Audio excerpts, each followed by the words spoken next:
언약의 정의 얘기할 차례입니다.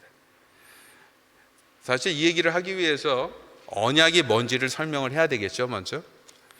그리고 언약이 뭔지를 설명하기 위해서는 언약이 뭐다라고 설명하기보다 언약이 어떻게 쓰이는지 그런 각각의 텍스트들을 쭉 보면서 그것의 공통 분모를 가지고 언약은 이런 것이다 말해야지 정상일 것입니다.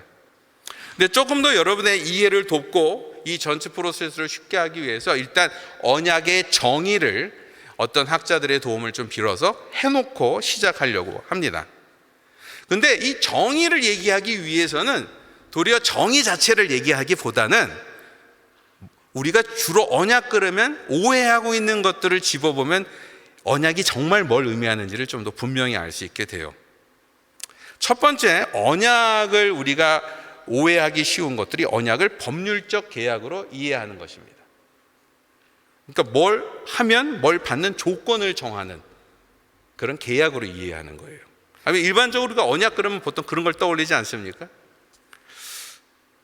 이거를 보면 마치 하나님과 우리가 거래하는 관계처럼 느껴집니다. 근데 사실 그런 면이 있잖아요. 안 그렇습니까?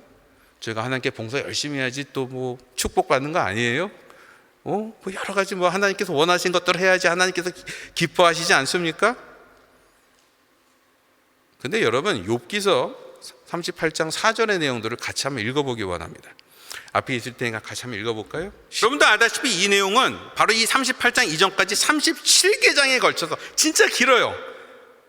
욥과 욥의 세 친구와 플러스 알파 한 명까지 더해서 피 터지게 논쟁을 합니다. 여러 가지 설명을 하죠. 욥이 왜 고난을 받았는지에 대해 설명을 하는데 이 네 사람 다 하는 얘기들의 공통 부분은 한 가지입니다. 인과응보라는 거예요. 인과응보. 하나님께서 네가 잘못했기 때문에 너 벌 받은 것이다. 이 얘기를 계속 합니다. 근데 이 얘기를 열심히 하고 있는 이 친구들에게 하나님께서 나타나셔서 뭐라고 말씀하셨다고요? 이 말 이렇게 표현되어 있으니까 이 느낌들이 잘 안 올 수도 있어요. 근데 약간 속된 표현, 그러니까 일반적인 표현을 쓰면 이렇게 번역할 수 있지 않을까 싶어요. 니까짓 것이 창조 세계에 대해서 뭘 한다고 떠들어? 이런 느낌. 여러분, 성경에서 하나님과 우리의 관계는 쌍방 거래가 아닙니다. 왜냐하면 거래가 되려면 뭐가 돼야 돼요? 서로 거래할 수준이 돼야지 거래가 되지 않겠어요? 좀 서로 맞상대 될 수 있는 그런 상대가 돼야지. 근데 하나님 앞에서 저희가 그런 입장이 아니라는 데 문제가 있습니다.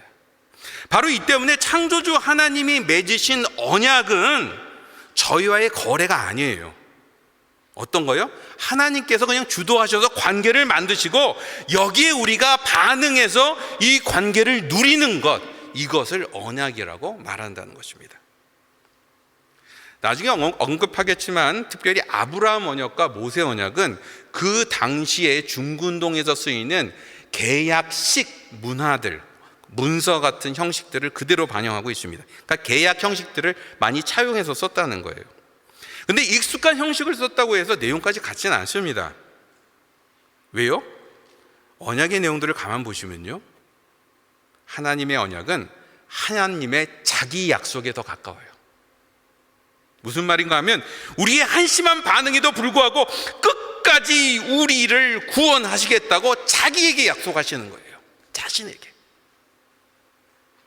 그리고 이 점에서 언약은 하나님께서 주권적으로 자기에게 맺으신 약속이다라고 말할 수 있다는 것입니다. 두 번째 오해는 언약의 핵심을 그 규정 자체에 너무 집중하는 거예요. 규정 자체. 실제로 여러분, 이 계약 내용들이 중요합니다. 왜냐하면 계약 내용 하나 잘못 써갖고 우리가 몇백 불, 몇천 불 날려먹을 때가 많이 있기 때문에 사실 그래요. 그러나 성경의 언약은 어쨌든 이거와는 좀 다릅니다. 이것은요, 그 규정들을 사용하시긴 하지만 궁극적으로 그 규정 자체가 중요한 것보다 이것을 통해서 하나님과 인간의 관계를 만드시는 것이 더 초점에 있기 때문에 그렇습니다. 이러한 특징은 특히 안식일에 대해서 예수님께서 하신 말씀을 통해서 잘 드러납니다. 누가복음 6장 5절 한번 같이 읽어볼까요? 되게 유명한 구절이죠. 이것이 나오는 누가복음 6장 1절에서 11절의 사건들은 아주 유명합니다. 한쪽에서는 안식일 규정, 율법 규정 따라서 철저하게 그것을 그래도 지켜보려고 하는 바리새인들이 나타나는 것이고, 다른 한쪽에서는 사람의 병을 고치고 허기를 채우도록 배려하시는 예수님 간에 싸움이 붙은 거예요. 갈등이 일어난 것입니다. 근데 여기서 예수님은 조금도 주저함이 없이 율법 규정보다는 사람을 구하는 일이 훨씬 더 중요하다고 얘기하십니다. 특별히 이것은 이런 규정들이 결국은 왜 만들어졌기 때문이죠? 사람을, 세상을 회복하기 위해서, 구원하시기 위해서 하나님께서 만드신 일이기 때문에 이제 온전한 구원자로 오신 예수님께서 나타났는데 이 규정 하나하나에 매여 있는 것들이 뭐가 그렇게 중요하냐? 이 얘기를 하고 계신 거예요. 그리스도의 말씀을 따르는 것이 훨씬 더 중요하다. 규정보다도 규정이 원래 뭘 하려고 만들어졌는지 거기에 초점을 맞춰라, 이 얘기를 하고 계십니다. 특히 언약 이야기를 할 때는 항상 하나님과 나와의 관계뿐만 아니고 그것이 미치는 파생 효과들도 되게 중요해요. 왜? 저와 여러분이 그냥 인간이 보통 존재가 아니라 하나님께서 창조 세계를 맡긴 존재들이기 때문에 저희 때문에 영향이 항상 퍼지도록 되어 있습니다. 이 점에서 언약은 항상 창조 세계 전체를 포함해서 움직인다라고 말할 수 있어요. 바로 이 때문에 사람들은 강한 약속, 언약 이런 것들을 말할 때 하나님 나라라고 하는 표현들을 쓸 때도 있습니다. 왜? 언약 그러면 약간 어떤 느낌이에요? 두 사람 간의 관계 얘기만 하고 있는 것 같은데 하나님 나라 그러면 그 배경 얘기까지도 포함해서 설명을 하기가 좀 더 쉽게 되어 있기 때문입니다. 자, 세 번째 오류는 언약을 그냥 또 다른 신앙 설명 내용들로 받아들이는 거예요. 그러니까 별로 그렇게 의미 있는, 뭐랄까, 의무로 무겁게 받아들이는 내용이 아니라 그냥 하나님에 대한 설명처럼 받아들이는 것입니다. 다시 말해, 참고하면 좋고, 못하면 할 수 없고. 근데 여러분, 성경에 나오는 여러 언약들은 공통 분모가 있어요. 어떤 분모예요? 하나님이 그 약속을 되게 진지하게 대하신다는 것입니다. 진지하게. 어떻게 해요? 이것 때문에 사람이 살고, 이것 때문에 세상이 살고, 이것 때문에 사람이 죽고, 이것 때문에 세상이 망하기 때문에 그렇습니다. 그래서 하나님의 언약은 가볍게 받아들일 수 있도록 주어진 것들이 아니에요. 그래서 우리가 피로 얻은 언약이라는 말을 종종 쓰는데 그건 뭐냐면 생명이 달린 문제다, 생명을 건 문제다, 이것을 말하는 것입니다. 이것은 모든 언약의 공통분모로 나타나요. 여러분도 알다시피 노아나 아브라함이 제물을 죽여서 바치는 제사를 할 때도 누군가 희생을 했죠. 제물들이 희생을 했습니다. 그리고 창조 때 죄를 짓고 숨는 인간에게 하나님께서 옷을 입혀주는 장면도 여러분 기억하실 거예요. 그것도 동물이 희생됐다는 것을 의미한다는 점에서 희생이 따라 생명이, 목숨이 관련돼 있다는 것입니다. 출애굽 때 유월절을 통해서 이스라엘의 장자들을 구원하시고 그들을 선별된 민족으로 부르실 때도 어떤 희생이 치러져요? 유월절 어린 양의 피가 있기 때문에 그들의 목숨이 부지됩니다. 그리고 예수님께서도 마찬가지셨어요. 그것이 바로 로마서 6장 23절에 나오는 내용입니다. 같이 읽어볼까요? 여러분, 신앙은 피조물과 창조주의 관계가 끊어질 때 우리는 자멸과 파괴를 피할 수 없다는 것을 자각하는 것입니다. 동시에 신앙은 우리를 포기하지 않는 하나님의 사랑에 의지해서 이 파국으로 갈 수밖에 없는 현상들을 바꿀 수 있다고 믿는 것입니다. 이것은 우리의 마음을 다스리는 위로, 좀 건강한 사회 봉사, 아니면 돈 적게 내고 받는 상담 같은 것 수준으로 취급할 수 없는 문제라는 거예요. 생명이 달린 문제, 죽고 사는 것이 달린 문제라 하는 것입니다. 바로 이 점에서 성경의 언약은 이렇게 표현할 수도 있어요. 목숨을 건 싸움, 목숨을 건 싸움입니다. 생명과 죽음이 걸려있는 하나님의 씨름이다 라고 표현할 수 있어요. 바로 이 때문에 우리가 언약 신학을 정리해 가면 갈수록 말로, 행동으로, 기술로, 돈으로, 남뿐만 아니라 결국 자기까지 파괴해가는 대부분의 인간의 깊은 죄를 더 깨달을 수밖에 없어요. 우리가 언약 신학을 더 깊이 파고 파면 할수록 인내와 사랑으로 인내심을 갖고 우리를 포기하지 않는 어머니 같은 그 하나님을 더 분명하게 볼 수밖에 없어요. 그리고 바로 그 이야기가 저희가 십자가에서 확인하는 복음 메시지이기도 하다는 거예요. 이 점에서 제가 이제 이 강의를 준비할 때 주로 가장 중요한 텍스트로 썼던 로버트 팔머스는 언약이라는 것을 이렇게 정의합니다. 제가 읽어드릴게요. 하나님께서 주권적으로 시작하신 생명을 걸고 세우신 인간과의 관계, 이게 언약이라는 거예요. 다시 한번 읽어드리겠습니다. 하나님께서 주권적으로 시작하신 생명을 걸고 세우신 인간과의 관계, 이게 언약이다. 다시 말해 하나님의 주권적인 시작, 생명이 걸린 문제, 인간과 하나님의 관계라는 세 가지 요소들이 이 언약에는 공통적으로 발견된다는 것입니다.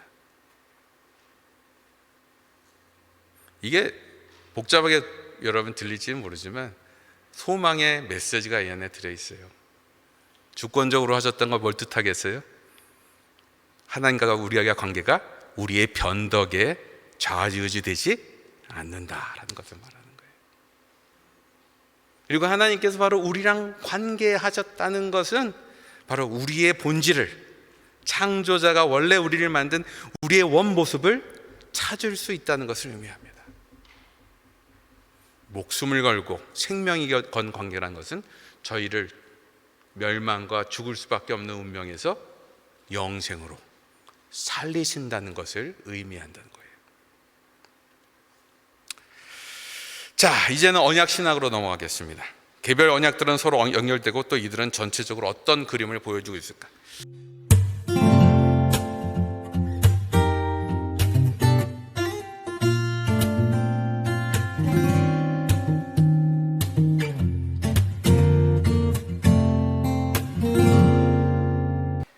아까 우리가 쭉 읽어봤던 그 내용들이 바로 언약 신학이라고 말하는 내용들입니다. 언약 신학. 그러니까 여러분이 성경 전체에 대한 스토리, 특히 이제 제가 알고 있기에는 우리 그 세순교회에서는 그 성경이 읽어지네 어성경 있죠. 그거 열심히 하신다고 얘기가 들었기 때문에 이런 전체 스토리에 대해서 꽤 익숙하신 분들이 많을 거라고 생각됩니다. 이것을 이제 좀 더 어떻게 보면 신학적으로 표현하는 내용들이다라고 볼 수도 있어요.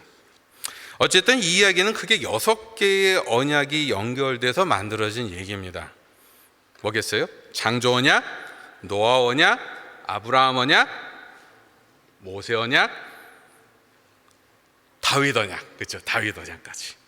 그리고 나서 파이널이 예수님의 새 언약.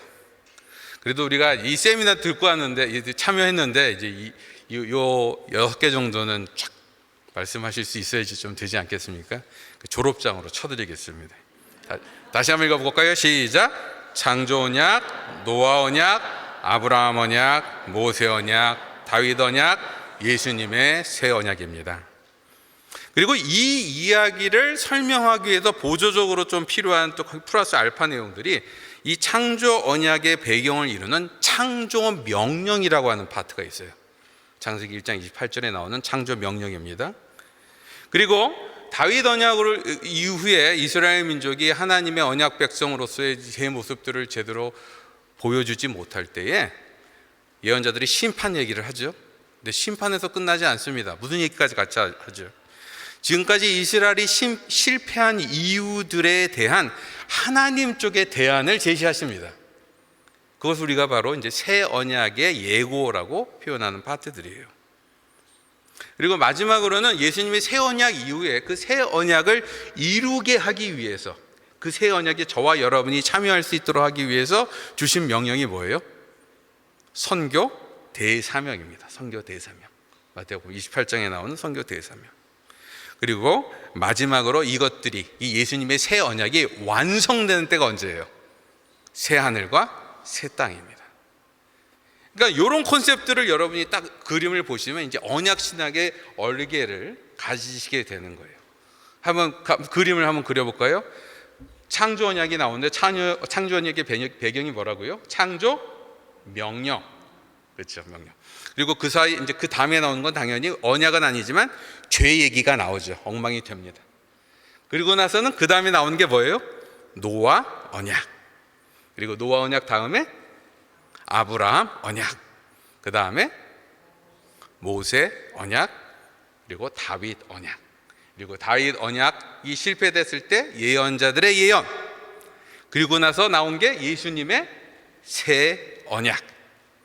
그리고 그 새 언약을 통해서 예수님께서 시작하신 하나님 나라에 우리가 참여하는 방법이 뭐라고요?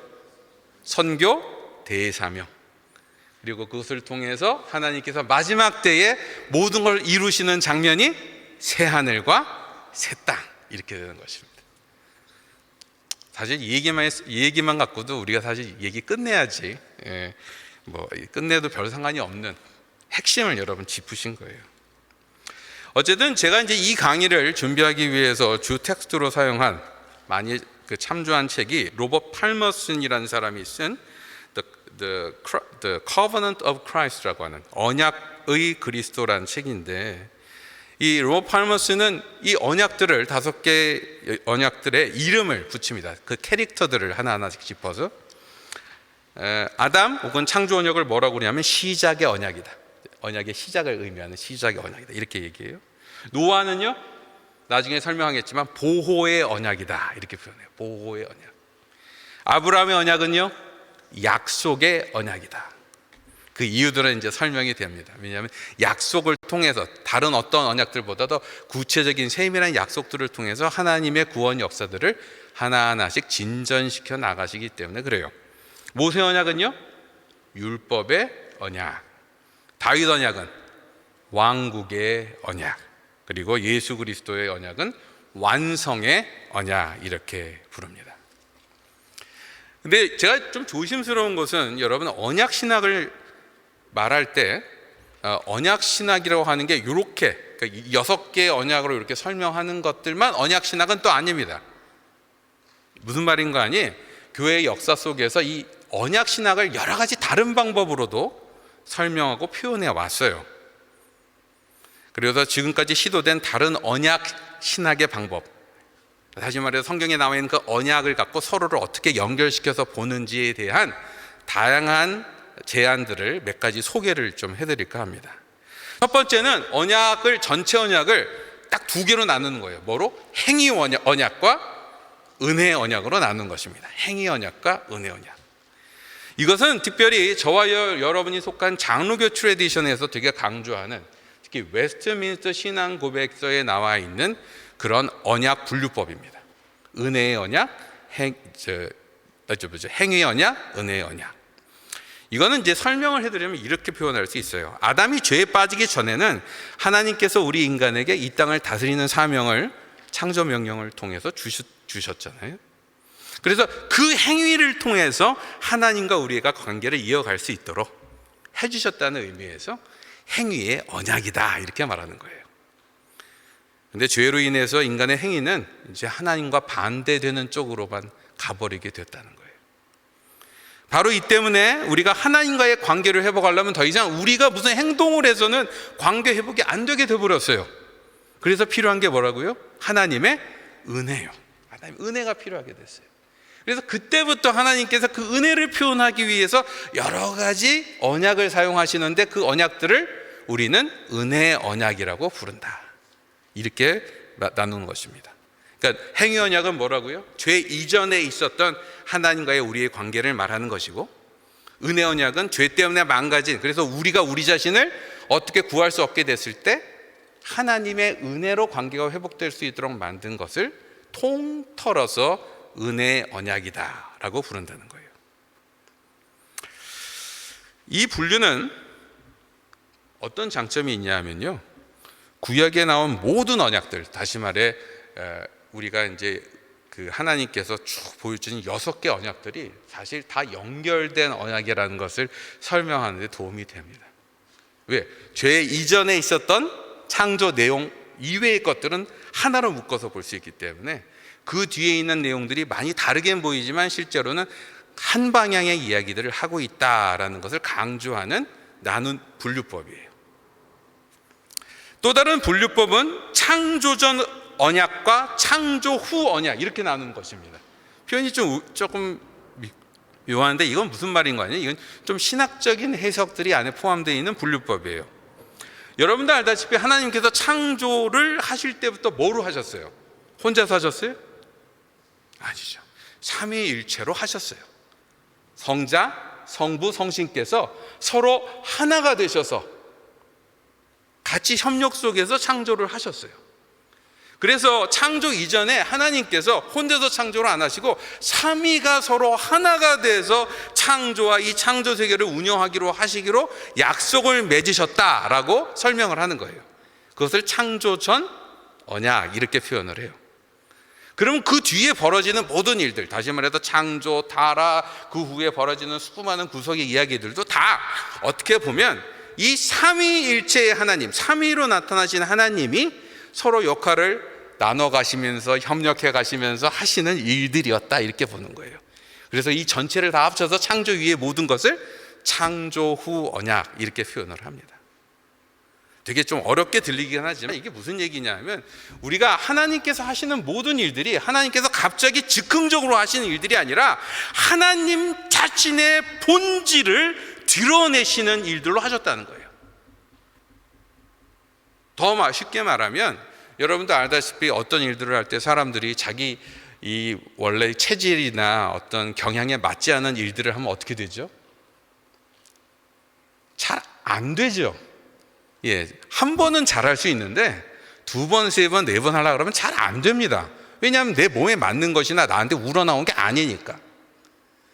근데 이 이야기, 이 분류법이 말하는 것은 뭐냐면 하나님께서 이루신 창조 위의 모든 일들이 이 삼위 하나님께서 하시는 삼위 하나님의 본질을 드러내는 역사로서 나타나고 있다. 이 말을 하려는 거예요. 어쨌든 조금 어렵죠? 그리고 가장 흔한 분류법은 바로 여러분이 갖고 있는 성경에 나와 있는 분류법입니다. 어떻게 나눠요? 구약과 신약으로 나누는 것입니다. 옛 언약과 새 언약이죠. 여기서 말하는 옛 언약은 뭘 말해요? 예수님 이전에 있었던 모든 언약들을 우리는 그냥 옛 언약, 구약이라고 부르고 예수님부터 시작된 언약을 우리는 신약, 새 언약이라고 부릅니다.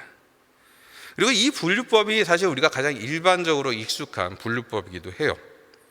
근데 여기서 우리가 좀 조심해야 될 것은 이 분류법을 잘못 이해하면 원래 하나님께서 예수님께서 오신 신약, 새로운 새 언약의 얘기가 나오기 전인 옛 언약들은 새 언약하고 관련이 없는 것처럼 느껴질 수가 있어요. 근데 우리가 지금 계속적으로 얘기하지만 어떤 면들이 있다고요?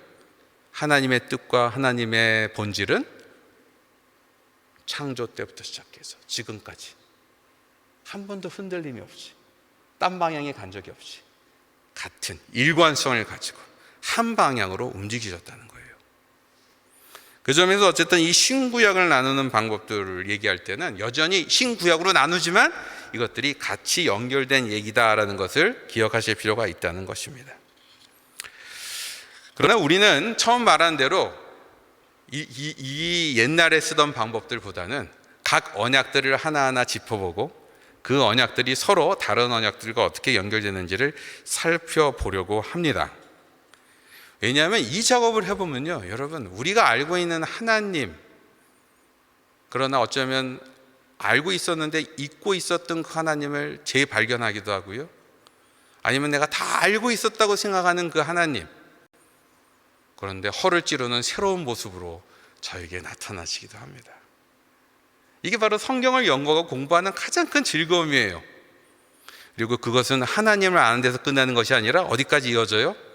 내 자신을 재발견하는 것으로 이어지고 세상에 대한 파악과 소망을 새롭게 보는 것으로 이어집니다.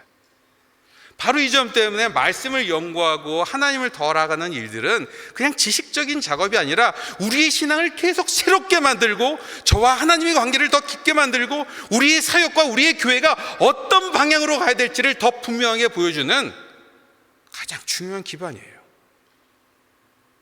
그래서 말씀의 연구와 특별히 언약신학적인 틀들을 통해 그 하나님을 깊이 알아가는 그런 노력들이 있지 않을 때 우리는 굉장히 많은 것을 잃어버린 신앙생활을 하고 있다는 뜻입니다.